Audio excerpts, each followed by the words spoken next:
Hello ನಮಸ್ಕಾರ, ನೀವು ನೋಡ್ತಾ ಇದ್ದೀರಾ ನ್ಯೂಸ್ ಫಸ್ಟ್. ನಾನು ರಕ್ಷತ್ ಶೆಟ್ಟಿ. ಲೋಕಸಭಾ ಎಲೆಕ್ಷನ್ನಿಗೂ ಕೆಲ ತಿಂಗಳ ಹಿಂದೆ ರಾಜ್ಯ ಕಾಂಗ್ರೆಸ್ನಲ್ಲಿ ಒಂದು ವಾದ ಸೃಷ್ಟಿಯಾಗಿತ್ತು. ಆ ವಾದದ ತಿರುಳಿದ್ದು ಈಗಿರುವಂಥ ಉಪಮುಖ್ಯಮಂತ್ರಿ ಡಿ ಕೆ ಶಿವಕುಮಾರ್ ಅವರ ಜೊತೆಗೆ ಮತ್ತೊಂದಿಷ್ಟು ಜನ ಉಪಮುಖ್ಯಮಂತ್ರಿಗಳನ್ನು ನೇಮಕ ಮಾಡಬೇಕು. ಆ ರೀತಿ ನೇಮಕ ಮಾಡಿದರೆ ಲೋಕಸಭಾ ಎಲೆಕ್ಷನ್ನಲ್ಲಿ ಕಾಂಗ್ರೆಸ್ಗೆ ಅನುಕೂಲ ಆಗತ್ತೆ ಅನ್ನೋದು ಆ ವಾದದ ತಿರುಳಾಗಿತ್ತು. ನಂತರ ಆ ವಾದ ಹೈಕಮಾಂಡ್ವರೆಗೂ ಕೂಡ ತಲುಪಿತ್ತು. ಹೈಕಮಾಂಡಿಂದ ಒಂದು ಸೂಚನೆ ಬಂದಿತ್ತು, ಈ ವಿಚಾರದಲ್ಲಿ ಮಾತನಾಡಬೇಡ್ರಿ ಅನ್ನೋ ಸೂಚನೆ. ಈಗ ಲೋಕಸಭೆ ಎಲೆಕ್ಷನ್ ಆಯಿತು, ಲೋಕಸಭೆಯ ರಿಸಲ್ಟು ಬಂತು, ಕಾಂಗ್ರೆಸ್ಸಿಗೆ ರಾಜ್ಯದಲ್ಲಿ ಹಿನ್ನಡೆಯೂ ಆಯಿತು. ಇದರ ಬೆನ್ನಿಗೆ ಮತ್ತೊಮ್ಮೆ ಅದೇ ಒತ್ತಾಯ, ಅದೇ ಬೇಡಿಕೆ ಸೃಷ್ಟಿಯಾಗಿದೆ. ಕಾಂಗ್ರೆಸ್ನಲ್ಲಿ ಆ ಬೇಡಿಕೆ ಮುಸುಕಿನ ಗುದ್ದಾಟಕ್ಕೂ ಕೂಡ ಕಾರಣ ಆಗ್ತಾ ಇದೆ. ಡಿಸಿಎಂ ಹುದ್ದೆ ಹೆಚ್ಚುವರಿಯಾಗಿ ಬೇಕು ಅನ್ನುವಂಥ ಬೇಡಿಕೆ ಒಂದು ಕಡೆಯಾದರೆ, ಇದು ಡಿ ಕೆ ಶಿವಕುಮಾರ್ ಬಣದ ಆಕ್ರೋಶಕ್ಕೆ ಕಾರಣ ಆಗ್ತಾ ಇದೆ. ಸಮುದಾಯವಾರು ಡಿಸಿಎಂಗಳಾಗಬೇಕು ಅನ್ನೋದಕ್ಕೆ ಹಲವು ಕಾರಣಗಳನ್ನು ಸಚಿವರುಗಳು ಕೊಡ್ತಾ ಇದ್ದಾರೆ. ಹೈಕಮಾಂಡ್ ಸದ್ಯ ಅಡಕತ್ತರಿಯಲ್ಲಿ ಸಿಲುಕಿರೋ ರೀತಿಯಲ್ಲಿ ಕಾಣ್ತಿದೆ. ಡಿ ಕೆ ಶಿವಕುಮಾರ್ ಅಬ್ಬರಕ್ಕೆ ಡಿಸಿಎಂ ದಾಳದ ಮುಖಾಂತರ ಬ್ರೇಕ್ ಹಾಕಬೇಕು ಅನ್ನುವಂಥ ದೂರಾಲೋಚನೆ ಈ ವಾದದಲ್ಲಿ ಕಾಣಿಸ್ತಾ ಇದೆ. ಅಂದ್ರೆ ಡಿಸಿಎಂ ಬೇಕು ಅನ್ನುವಂಥ ಹಠಕ್ಕಿಂತಲೂ ಹೆಚ್ಚಾಗಿ ಡಿ ಕೆ ಶಿವಕುಮಾರ್ ಮಾತ್ರ ಯಾಕೆ ಡಿಸಿಎಂ ಆಗಿರಬೇಕು ಅನ್ನುವಂಥ ಹಠ ಹೆಚ್ಚು ಕಾಣಿಸ್ತಾ ಇದೆ ಇಡೀ ವಾದದಲ್ಲಿ. ಸೊ ಇದು ಕಾಂಗ್ರೆಸ್ನಲ್ಲಿ ಮುಸುಕಿನ ಗುದ್ದಾಟಕ್ಕೆ ಕಾರಣ ಆಗಿರುವಂಥ, ಮುಂದಕ್ಕೆ ಆ ಮುಸುಕಿನ ಗುದ್ದಾಟ ಹೆಚ್ಚಾಗುವಂಥ ಮುನ್ಸೂಚನೆ ಈಗ ಕಾಣ್ತಾ ಇದೆ.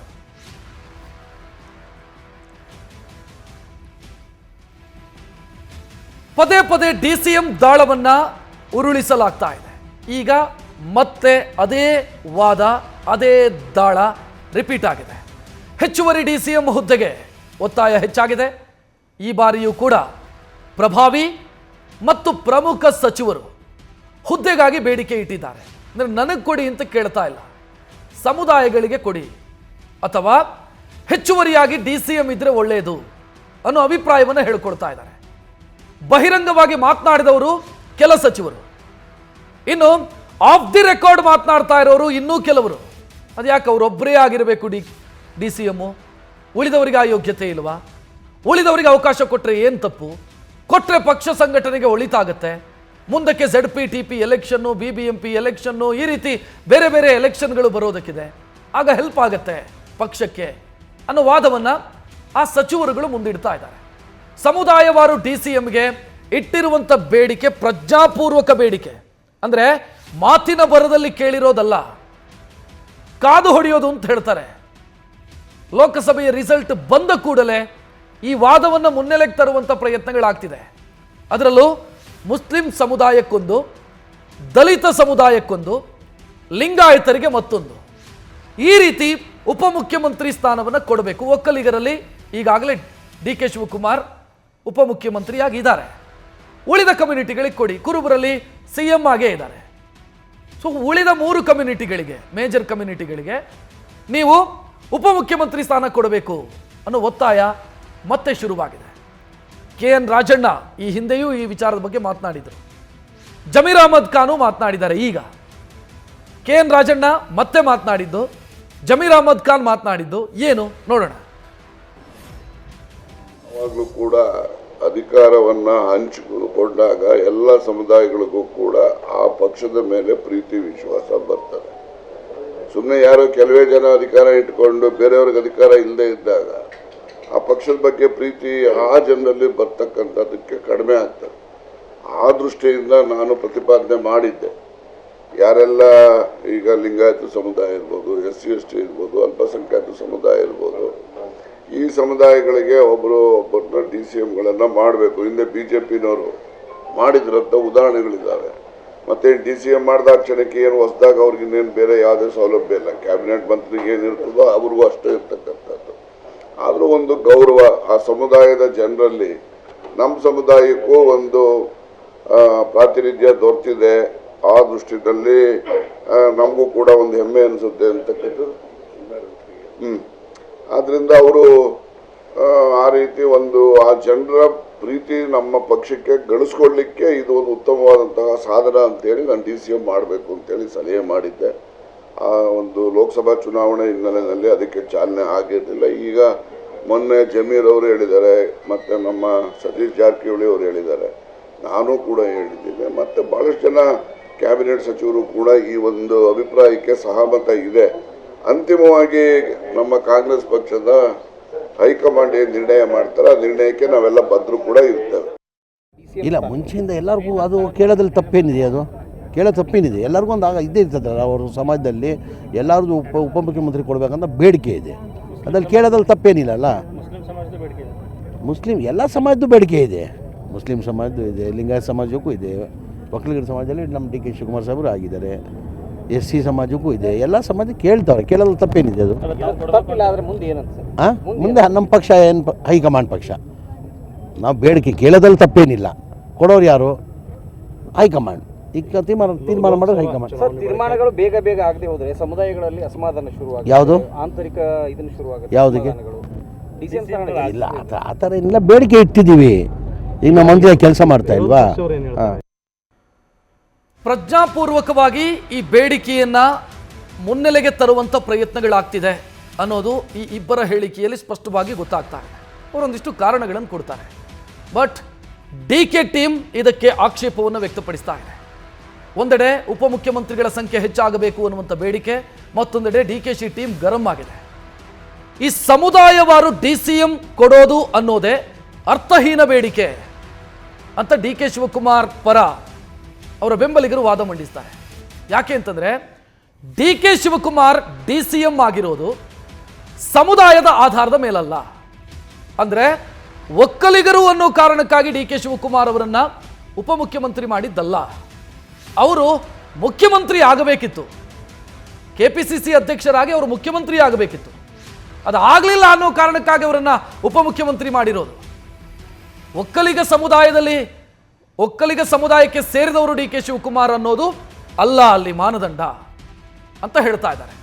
ಇನ್ನು ಸಮುದಾಯವಾರು DCM ನೇಮಕ ಅನ್ನೋದು ಅಪಾಯಕಾರಿ ಅನ್ನೋದು DK ಶಿವಕುಮಾರ್ ಟೀಮ್ನ ವಾದ. ಅದು ಯಾಕೆ ಅಂತಂದ್ರೆ ಕರೆಕ್ಟ್, ಈಗ ಮುಸಲ್ಮಾನರಿಗೆ ಉಪಮುಖ್ಯಮಂತ್ರಿ ಕೊಡಬೇಕು ಅಂತ ಕೇಳ್ತಿದ್ದಾರೆ. ಆಯಿತು, ಕ್ರಿಶ್ಚಿಯನ್ರಿಗೂ ಕೊಡಬೇಕು ತಾನೆ? ಹಾಗಿದ್ರೆ ಲಿಂಗಾಯತರಿಗೆ ಕೊಡಬೇಕು ಅಂತ ಕೇಳ್ತಿದ್ದಾರೆ. ಲಿಂಗಾಯತರಲ್ಲಿ ಹಲವು ಪಂಗಡಗಳಿದ್ದಾವೆ. ಯಾರಿಗೆ ಕೊಡ್ತೀರಿ? ಯಾವ ಪಂಗಡಕ್ಕೆ ಕೊಡ್ತೀರಿ? ಪಂಚಮಸಾಲಿಗೆ ಕೊಡ್ತಿರೋ, ಸಾದರ ಲಿಂಗಾಯತರಿಗೆ ಕೊಡ್ತಿರೋ, ಅಥವಾ ಬೇರೆ ಬೇರೆ ಉಪ ಪಂಗಡಗಳಿದ್ದಾವೆ ಅವ್ರಿಗೆ ಕೊಡ್ತಿರೋ? ಹೇಗೆ ಅದು ಲೆಕ್ಕಾಚಾರ? ನೆಕ್ಸ್ಟು ದಲಿತರಿಗೆ ಕೊಡಬೇಕು ಅಂತ ಹೇಳ್ತೀರಿ. SCಗಳಿಗೆ ಕೊಡ್ತಿರೋ, STಗಳಿಗೆ ಕೊಡ್ತಿರೋ? SC ಕೊಡ್ತೀರಿ ಅಂತಾದರೆ ಅಲ್ಲೂ ಎಡ ಮತ್ತು ಬಲ ಅಂತಿದೆ, ಅವ್ರಿಗೆ ಕೊಡ್ತಿರೋ. ಪರಿಶಿಷ್ಟ ಪಂಗಡಕ್ಕೆ ಕೊಡ್ತೀರಿ ಅಂತಾದರೆ ಪರಿಶಿಷ್ಟ ಪಂಗಡದ ಒಳಗೆ ಇನ್ನೂ ಒಂದಿಷ್ಟು ಜಾತಿಗಳಿದ್ದಾವೆ. ವಾಲ್ಮೀಕಿ ಜಾತಿ ಮಾತ್ರ ಅಲ್ಲ, ಇನ್ನೂ ಬೇರೆ ಜಾತಿಗಳಿದ್ದಾವೆ. ಯಾರಿಗೆ ಕೊಡ್ತೀರಿ? ಸೊ ಎಷ್ಟು ಅಂತ ಕೊಡ್ತೀರಿ? ಈ ರೀತಿ ಬ್ರಾಹ್ಮಣರಿಗೆ ಕೇಳಿದ್ರೆ ನಾಳೆ ಬ್ರಾಹ್ಮಣರು ಕೇಳ್ತಾರಪ್ಪ, ನಮಗೂ ಕೊಡಿ. ಸೊ ಎಷ್ಟು ಜನಕ್ಕೆ ಅಂತ ಉಪಮುಖ್ಯಮಂತ್ರಿ ಸ್ಥಾನ ಕೊಡೋದಕ್ಕೆ ಸಾಧ್ಯ ಇದೆ ಸಮುದಾಯವಾರು ಕೊಟ್ಟರೆ? ಇನ್ನು BJP ಕೊಟ್ಟಿತ್ತು, ಈ ಹಿಂದೆ ಸಮುದಾಯವಾರು ಕೊಡುವಂಥ ಪ್ರಯತ್ನವನ್ನು ಮಾಡಿತ್ತು. ಅದರಿಂದ BJPಗೆ ಏನು ಲಾಭ ಆಯಿತು? ಈ ಪ್ರಶ್ನೆಯನ್ನು DKಶಿ ಟೀಮ್ ಕೇಳ್ತಾ ಇದೆ. ಮತ್ತೊಂದೆಡೆ ಒಂದು ವೇಳೆ ನೀವು ಈ ರೀತಿ DCM ಅಂತ ಜಟಾಪಟಿ ಶುರು ಮಾಡ್ತೀರಿ ಅಂತಾದರೆ ನಾವು ಮತ್ತೊಂದು ಕೇಳಬೇಕಾಗತ್ತೆ ಅನ್ನುವಂಥ ಮುನ್ಸೂಚನೆಯನ್ನು DK ಶಿವಕುಮಾರ್ ಅವರ ಬೆಂಬಲಿಗರು ಕೊಡ್ತಾ ಇದ್ದಾರೆ.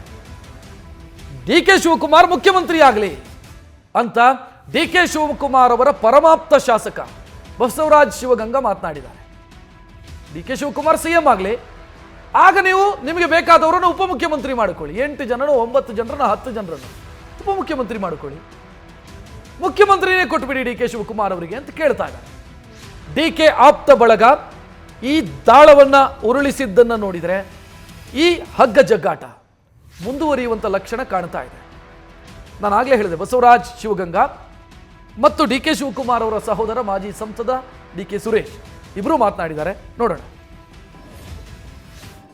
ನಮ್ಮ DK ಶಿವಕುಮಾರ್ ಸಾಹೇಬ್ರನ್ನ ಮುಖ್ಯಮಂತ್ರಿ ಮಾಡಿ 1 ಡಜನ್ ಉಪಮುಖ್ಯಮಂತ್ರಿ ಮಾಡ್ಕೊಂಡು ನಮ್ದೇನು ವಿರೋಧ ಇಲ್ಲ. ಅಲ್ಲಿ ಇರಲಿಲ್ಲ, ನೀವು DCM ಹುದ್ದೆನೇ ಯಾವ ಖಾಲಿ ಇಲ್ಲಲ್ಲ, ಕೊಟ್ಟಿದ್ದೀವಲ್ಲ. ಒಂದು ಹಿರಿಯರು ನಮ್ಮ ಒಳ್ಳೇದು ಕೇಳಿರ್ತಾರೆ, ಅದನ್ನ ನಾವೇ ತಪ್ಪು ತಿಳ್ಕೊಳ್ಳೋಣ. KPCC ಅಧ್ಯಕ್ಷರು ನಿಮಗೆ ಗೊತ್ತಿದೆ, 1 ಲೋಕಸಭಾ ಗೆದ್ದಿದ್ದೀವಿ ಹೋದ ಸರಿ. ಈ ಬಾರಿ 9 ಗೆದ್ದಿದ್ದೀವಿ. ಅವರ ಸಂಘಟನೆ, ಅವರ ಒಂದು ಶಕ್ತಿಯಿಂದ ನಾವು 9ರವರೆಗೆ ರೀಚ್ ಆಗಿದ್ದೀವಿ. ಆ ಒಂದು ಸಂಘಟನೆ ಇನ್ನೂ ಬೇಕಪ್ಪ ಪಾರ್ಟಿಗೆ ಅಂದರೆ ಅವ್ರು ಮುಖ್ಯಮಂತ್ರಿ ಮಾಡಿದ್ರೆ ಅನುಕೂಲ ಆಗ್ತದೆ. ಅವ್ರು ಮುಖ್ಯಮಂತ್ರಿ ಮಾಡಲಿ, 1 ಡಜನ್ ಉಪಮುಖ್ಯಮಂತ್ರಿ ಮಾಡಲಿ. ಎಷ್ಟು ಒಂದು ರಾಜ್ಯಕ್ಕೆ ಒಬ್ಬರೇ ಮುಖ್ಯಮಂತ್ರಿ ಅಲ್ಲ, ಅಷ್ಟೇ ಮಾಡಿದ್ದೀವಿ. ಕಳೆದ 5 ವರ್ಷ ನಾವು ಮುಖ್ಯಮಂತ್ರಿ ಸಿದ್ದರಾಮಯ್ಯ ಸಾಹೇಬ್ರನ್ನ ನೋಡಿದ್ದೀವಿ. ಕಳೆದ 1.5 ವರ್ಷದಿಂದನೂ ಅವರ ಇದ್ದಾರೆ. ನಾವು ಸಹ ಎಲ್ಲ ಶಾಸಕರು ಸಹಕಾರನೂ ಕೊಟ್ಟಿದ್ದೀವಿ. ಬದಲಾವಣೆ ಆ್ಯಕ್ಚುಲಿ KPC ಅಧ್ಯಕ್ಷ ಇದ್ದಂಥವರು DK ಸಾಹೇಬರು ಅವರೇ ಮುಖ್ಯಮಂತ್ರಿ ಆಗೋಂಥ ಒಂದು ನಮ್ಮಲ್ಲಿ ಯಾವಾಗಲೂ ನಡೆದಿರೋ ಅಂಥದ್ದು. ಆದ್ರೆ ನಡೆದಂಥ ರಾಜಕೀಯ ಬೆಳವಣಿಗೆಯಲ್ಲಿ ಬದಲಾವಣೆ ಆಗಿದೆ. ಮಾಡಿ ನಮ್ಮ DK ಶಿವಕುಮಾರ್ ಸಾಹೇಬರು ಮುಖ್ಯಮಂತ್ರಿ, CMನ DK ಶಿವಕುಮಾರ್ ಸಾಹೇಬರು ಮಾಡಿ ಅವರು 1 ಡಜನ್ ಉಪಮುಖ್ಯಮಂತ್ರಿ ಮಾಡಲಿ. ಪಕ್ಷ ತೀರ್ಮಾನ ಮಾಡಿ ಇನ್ನೂ 5 ಜನ ಮಾಡಿದ್ರೆ ಒಳ್ಳೇದು.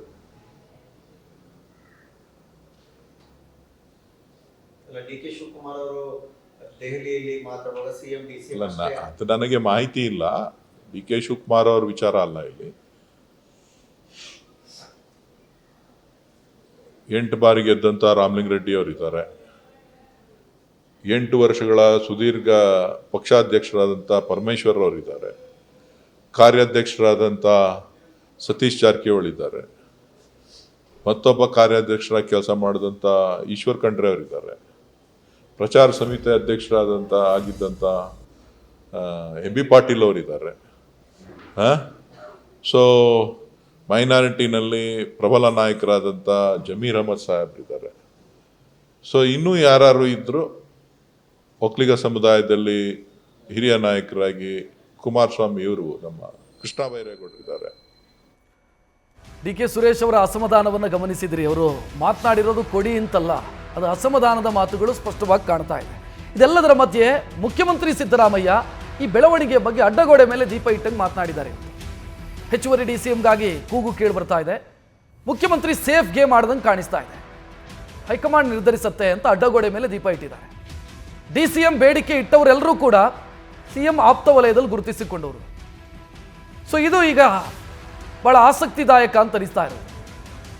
CM ಆಪ್ತ ವಲಯದಲ್ಲಿ ಗುರುತಿಸಿಕೊಂಡವರೇ ಹೇಳಿಕೆ ಕೊಡ್ತಾ ಇರೋದು ಉಪಮುಖ್ಯಮಂತ್ರಿಗಳ ಸಂಖ್ಯೆ ಹೆಚ್ಚಾಗಬೇಕು ಅಂತ. CM ಒಂದು ಸೂಚನೆ ಕೊಟ್ಟರೆ ಅವರು ಯಾರೂ ಮಾತನಾಡಲ್ಲ. ಬಟ್ CM ಅದನ್ನು ಮಾಡಿಲ್ಲ.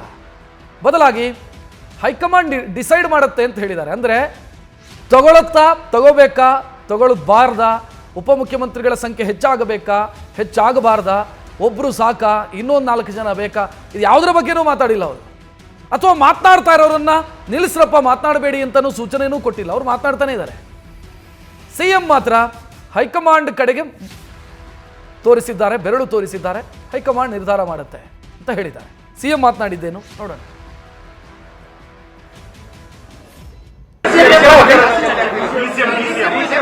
ಜಾಸ್ತಿ ಚರ್ಚೆ ಆಗ್ತಾ ಇದೆ.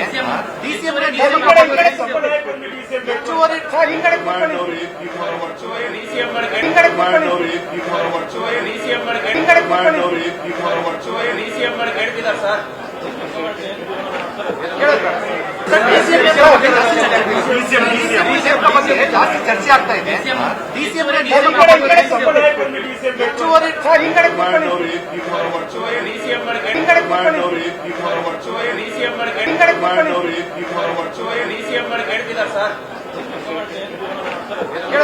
ಕಾಂಗ್ರೆಸ್ನಲ್ಲಿ ಪದೇ ಪದೇ ಹೆಚ್ಚುವರಿ ಉಪಮುಖ್ಯಮಂತ್ರಿಗಳನ್ನ ನೇಮಿಸಬೇಕು ಅನ್ನುವಂಥ ಒತ್ತಾಯ ಏನು ಕೇಳಿ ಬರ್ತಾ ಇದೆ. ಇದರ ಹಿಂದೆ DK ಶಿವಕುಮಾರ್ ಅವರಿಗೆ ಚೆಕ್ಮೇಟ್ ಇಡುವಂಥ ಪ್ರಯತ್ನ ಮೇಲ್ನೋಟಕ್ಕೆ ಗೋಚರಿಸ್ತಾ ಇದೆ. ಅದಕ್ಕೆ ಕಾರಣ ಇದೆ. ಆ ಕಾರಣವನ್ನು ನೋಡ್ತಾ ಹೋಗೋಣ.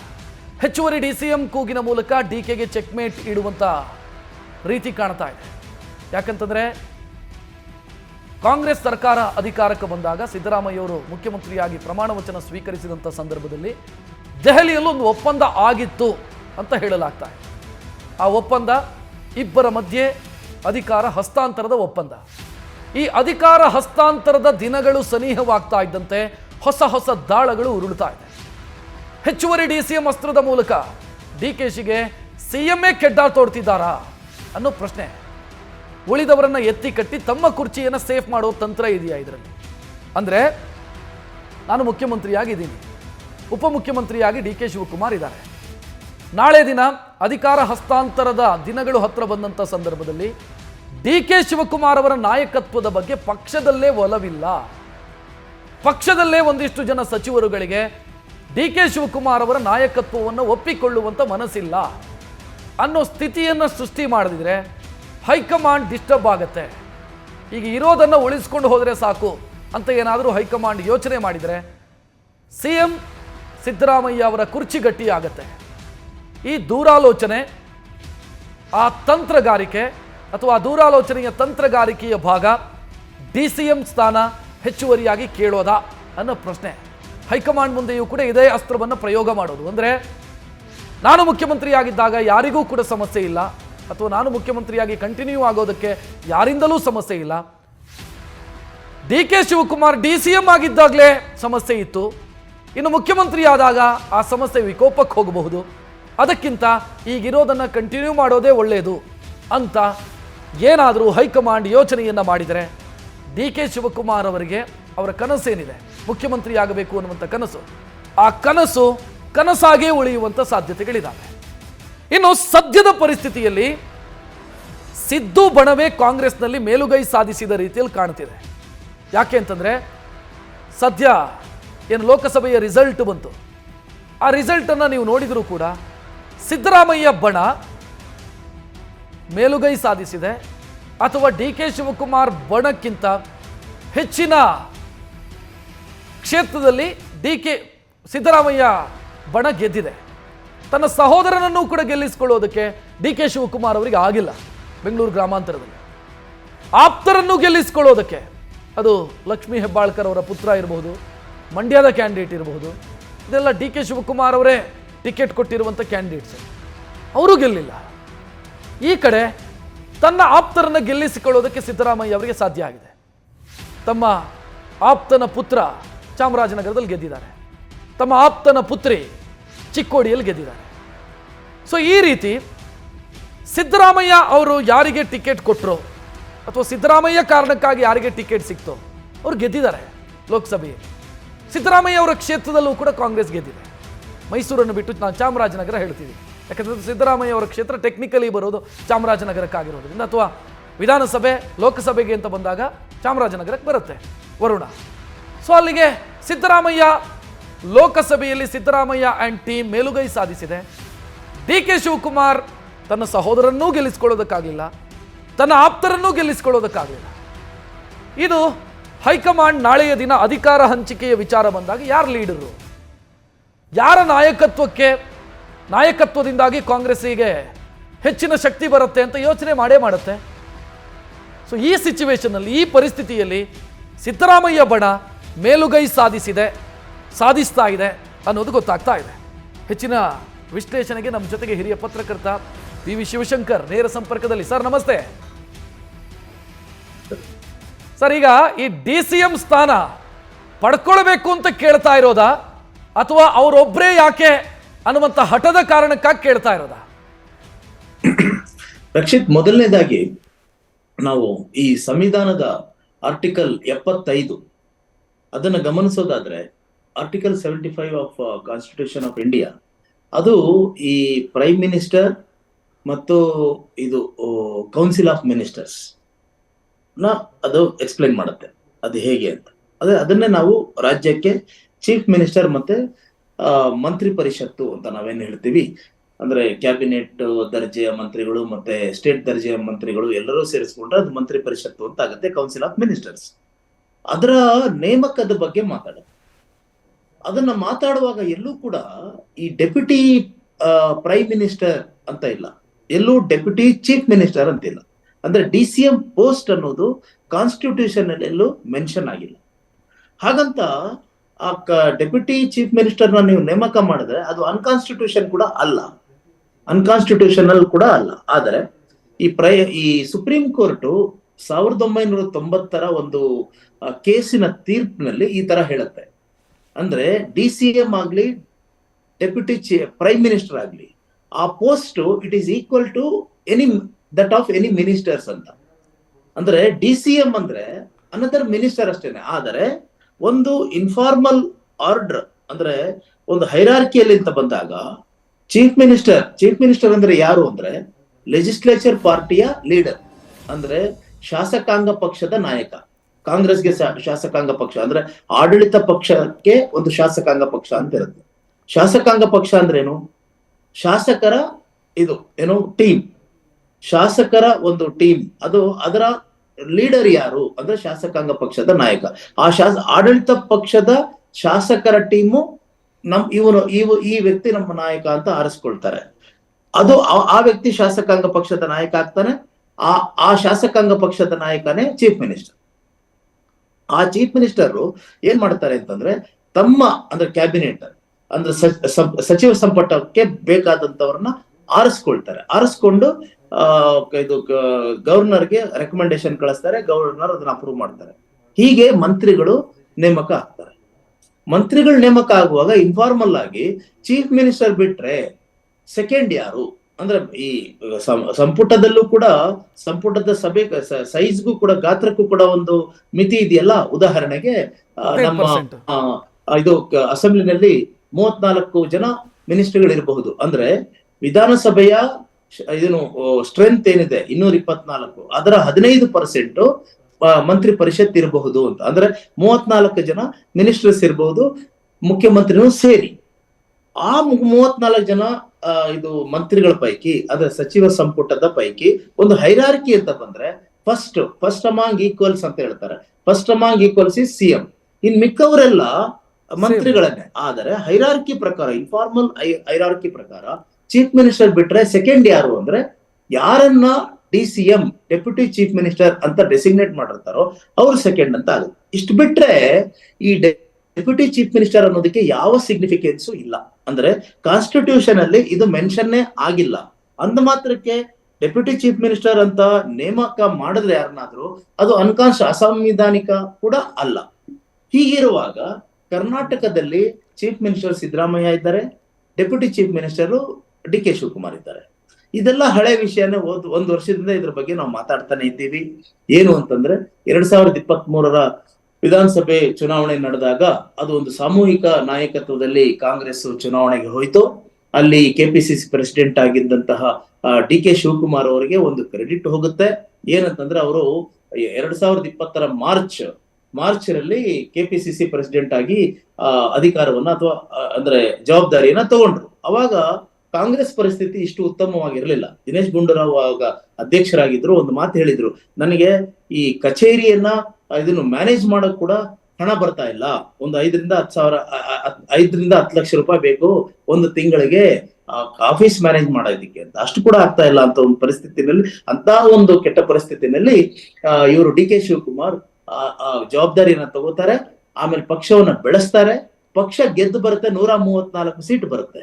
ಹಾಗಾಗಿ ಸಾಮಾನ್ಯವಾಗಿನೇ ಸಹಜವಾಗಿನೇ DK ಶಿವಕುಮಾರ್ ಅವರ ಬೆಂಬಲಿಗರು ಅವರು ಚೀಫ್ ಮಿನಿಸ್ಟರ್ ಆಗ್ಬೇಕು ಅಂತ ಕೇಳಿದುಂಟು. ಆದರೆ ಅಲ್ಲೇನಾಗೋಯ್ತು, ಅಷ್ಟರಲ್ಲಿ ಸಿದ್ದರಾಮೋತ್ಸವ ಅಂತ ಒಂದು ಭಾರಿ ದೊಡ್ಡ ಪ್ರೋಗ್ರಾಮ್ ನಡೆದಿದ್ರಿಂದ ಹೈಕಮಾಂಡ್ ಸಿದ್ದರಾಮಯ್ಯ ಅವರ ಒಂದು ಇದು ನಾಯಕತ್ವಕ್ಕೆ ಒಂದು ರೀತಿಯಲ್ಲಿ ಅಪ್ರಿಶಿಯೇಟ್ ಮಾಡಿ ಒಂದೇನ್ ಮಾಡ್ತೀವಿ, ಇವರಿಬ್ಬರಲ್ಲಿ ಯಾರು CM ಆಗೋದು ಅನ್ನುವಂತ ಒಂದು ಸ್ವಲ್ಪ ಮಟ್ಟಿಗೆ ಆಪ್ಷನ್ಸ್ ಅನ್ನ ವೇ ಮಾಡೋದಕ್ಕೆ ಶುರು ಮಾಡಿದ್ರು. ಅವಾಗ ಮೇ 15ನೇ ತಾರೀಕು 2023 ಅವತ್ತು ಒಂದು CLP ಮೀಟಿಂಗ್ ಮಾಡಿದ್ರು. ಆ CLP ಮೀಟಿಂಗ್ ಅಲ್ಲಿ ಒಂದು ಇನ್ಫಾರ್ಮಲ್ ವೋಟಿಂಗ್ ಮಾಡ್ಕೊಂಡು ಯಾರ್ಯಾರ ಪರವಾಗಿ ಎಷ್ಟೆಷ್ಟು ಶಾಸಕರಿದ್ದಾರೆ ಅಂತ. ಅವಾಗ ನಮಗ್ ಗೊತ್ತಾಗಿದ್ದೇನಂತಂದ್ರೆ 60 ರಿಂದ 65% ಶಾಸಕರು ಸಿದ್ದರಾಮಯ್ಯ ಅವರ ಪರವಾಗಿ ವೋಟ್ ಹಾಕಿದ್ರು. ಕೇವಲ 35 ರಿಂದ 40% ಮಾತ್ರನೇ DK ಶಿವಕುಮಾರ್ ಅವ್ರ ಪರವಾಗಿ ಬಂತು. ಆವಾಗ ಒಂದು ಒಪ್ಪಂದಕ್ಕೆ ಬಂದಿದ್ದಾರೆ. Again it is informal. ಏನಂತಂದ್ರೆ ಸಿದ್ದರಾಮಯ್ಯ ಅವರು ಮೊದಲನೇ 2.5 ವರ್ಷ CM ಆಗಿರ್ತಾರೆ. ಎರಡನೇ 2.5 ವರ್ಷಕ್ಕೆ DCM ಆಗಿರುವಂತಹ ಇವರಿಗೆ DK ಶಿವಕುಮಾರ್ ಅವರಿಗೆ ಅಧಿಕಾರ ಹಸ್ತಾಂತರ ಮಾಡ್ಕೊಡ್ಬೇಕು ಅಂತ. ಇದ್ಯಾವುದು ಅಧಿಕೃತವಾಗಿ ಹೇಳಿರುವಂತ ಮಾತಲ್ಲ. ಹೀಗಿರುವಾಗ 2.5 ವರ್ಷ ಆದ್ಮೇಲೆ ಈಗ DK ಶಿವಕುಮಾರ್ ಅವರಿಗೆ ಅಧಿಕಾರ ಬರ್ಬೇಕಲ್ಲ, ಅಕಸ್ಮಾತ್ ಕೊಡದೆ ಹೋದ್ರೆ ಏನು ಅನ್ನುವಂತ ಒಂದು ಆತಂಕ DK ಶಿವಕುಮಾರ್ ಅವರ ಬಣಕ್ಕಿದ್ದೇ ಇದೆ. ಆದರೆ ಈ ಸಿದ್ದರಾಮಯ್ಯ ಅವರ ಒಂದು ಕ್ಯಾಂಪ್ ಇದೆಯಲ್ಲ, ಸಿದ್ದರಾಮಯ್ಯ ಅವರಿಗಿಂತ ಹೆಚ್ಚಾಗಿ ಸಿದ್ದರಾಮಯ್ಯ ಅವರ ಬೆಂಬಲಿಗರಿಗೆ ಸಿದ್ದರಾಮಯ್ಯ ಅವರೇ CM ಆಗಿ ಮುಂದುವರಿಯುವಂತ ಅವಶ್ಯಕತೆನೂ ಇದೆ, ಆಶಯ ಇದೆ, ಆಸೆ ಇದೆ. ಅದಕ್ಕೋಸ್ಕರ ನೀವು ಗಮನಿಸಿರ್ಬೋದು, ಮೇ 20ನೇ ತಾರೀಕು ಈ ಸರ್ಕಾರ ಸ್ಥಾಪನೆ ಆಯ್ತು. ಅದರ ಮಾರನೇ ದಿನದಿಂದನೇ ಶುರು ಮಾಡ್ಬಿಟ್ರು. ಏನಂತಂದ್ರೆ ಸಿದ್ದರಾಮಯ್ಯ ಅವರೇನೆ 5 ವರ್ಷ ಕಂಟಿನ್ಯೂ ಆಗ್ತಾರೆ. ಫಸ್ಟ್ MB ಪಾಟೀಲ್ ಹೇಳಿದ್ರು, ಆಮೇಲೆ ಇವರು ಮಹದೇವಪ್ಪ ಹೇಳಿದ್ರು, ಆಮೇಲೆ KN ರಾಜಣ್ಣ ಹೇಳಿದ್ರು. ಅಂದ್ರೆ ಅವ್ರ ಪರವಾಗಿ ಬ್ಯಾಟಿಂಗ್ ಮಾಡುವಂತಹ ಸಾಕಷ್ಟು ಹಿರಿಯ ಶಾಸಕರು ಬರ್ತಾನೆ ಇದ್ದಾರೆ. ಆದ್ರೆ DK ಶಿವಕುಮಾರ್ ಅವ್ರ ಪರವಾಗಿ ಹೆಚ್ಚು ಜನ ಮಾತಾಡುವಂತವ್ರು ಸಿಗ್ತಾ ಇಲ್ಲ ನಮ್ಗೆ. ಈಗ ಶಿವಗಂಗಾ ಬಸವರಾಜು, ಆಮೇಲೆ ಕುಣಿಗಲ್ ರಂಗನಾಥ್ ಇಂಥವ್ರು ಒಂದಿಬ್ಬರನ್ನ ಬಿಟ್ರೆ ಯಾರು ಹೆಚ್ಚು ಮಾತಾಡದೇ ಇರೋದು ಕೂಡ ನಾವು ನೋಡ್ತಾ ಇದ್ದೀವಿ. ಹೀಗಿರುವಾಗ ಈ ಒಂದು ತಿಕ್ಕಾಟ ನಡೀತಾನೆ ಇದೆ. ನೀವು ಹೇಳ್ದ ಹಾಗೆ ಇಲ್ಲಿ ಏನಿರುತ್ತೆ ಅಂತಂದ್ರೆ, ಈಗ ಎರಡೂವರೆ ವರ್ಷ ಆದ್ಮೇಲೆ ಇದು ಅಧಿಕಾರ ಬಿಟ್ಕೊಡ್ಬೇಕಲ್ಲ ಅನ್ನುವಂತ ಒಂದು ಇದು ಬಂದಾಗ, ಇದನ್ನ ನಾವು ಅವಾಯ್ಡ್ ಮಾಡೋದು ಹೇಗೆ, ಇವ್ರಿಗೆ ಚೆಕ್ಮೇಟ್ ಇಡೋದು ಹೇಗೆ ಅಂತ ಬಂದಾಗ, ಇದು DCM ಒಬ್ರಲ್ಲ 4 ಜನ ಆಗ್ಲಿ ಅನ್ನೋದು ಫಸ್ಟ್ ಸ್ಟಾರ್ಟ್ ಮಾಡಿದ್ಯಾರು?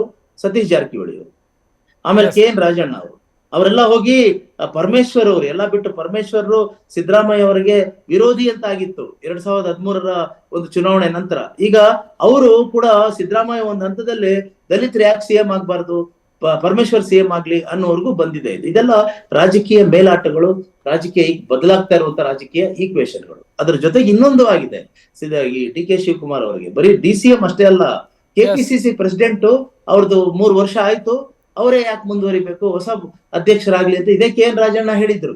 ಇದೆಲ್ಲ ಯಾಕೆ ತಗೋತಾ ಇದ್ದಾರೆ ಅಂತಂದ್ರೆ, ಒಂದು ಕಡೆ 2024ರ ಲೋಕಸಭಾ ಎಲೆಕ್ಷನ್ಸ್ ಸಮಯದಲ್ಲಿ DK ಶಿವಕುಮಾರ್ ಒಂದು ಪ್ರಯತ್ನ ಪಟ್ಟರು, ನಾನು ಯಾಕೆ ಒಕ್ಕಲಿಗ ನಾಯಕನಾಗಿ ಎಮರ್ಜ್ ಆಗ್ಬಾರ್ದು ಅಂತ. ಹಂಗೆ ಅಂದ್ರೆ 8 ಜನ ಅವ್ರು ಹೇಳ್ಕೊಂಡ್ರು ನೋಡಿ, ನಿಮ್ಗೆ ಜ್ಞಾಪಕ ಇರ್ಬೋದು, 8 ಜನ ಒಕ್ಕಲಿಗ ಅಭ್ಯರ್ಥಿಗಳಿಗೆ ನಾನು ಟಿಕೆಟ್ ಕೊಡ್ಸಿದ್ದೀನಿ, ಆ 8 ಜನಗಳ ಗೆಲ್ಲಿಸ್ಕೊಂಡ್ ಬರ್ತೀನಿ. ಆದ್ರೆ ಅನ್ಫಾರ್ಚುನೇಟ್ಲಿ ಫಾರ್ ಹಿಮ್ ಹಾಸನ ಬಿಟ್ರೆ ಎಲ್ಲೂ ಒಕ್ಕಲಿಗ ಕ್ಯಾಂಡಿಡೇಟ್ಸ್ ಗೆಲ್ಲಿಲ್ಲ. ನೀವು ಹೇಳಿದ ಹಾಗೆ ಅವ್ರು ಸ್ವತಃ ಅವ್ರು ತಮ್ಮನೇ ಸೋತೋಗ್ಬಿಟ್ರು, ಎಲ್ಲಿ ಬೆಂಗಳೂರು ರೂರಲ್ ಅಲ್ಲಿ.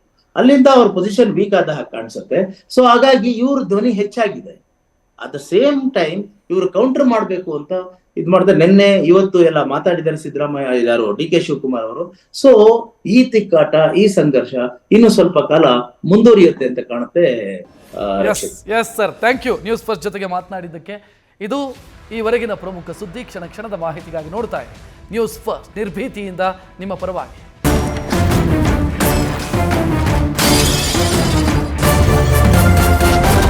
ನ್ಯೂಸ್ ಫಸ್ಟ್, ನಿರ್ಭೀತಿಯಿಂದ ನಿಮ್ಮ ಪರವಾಗಿ.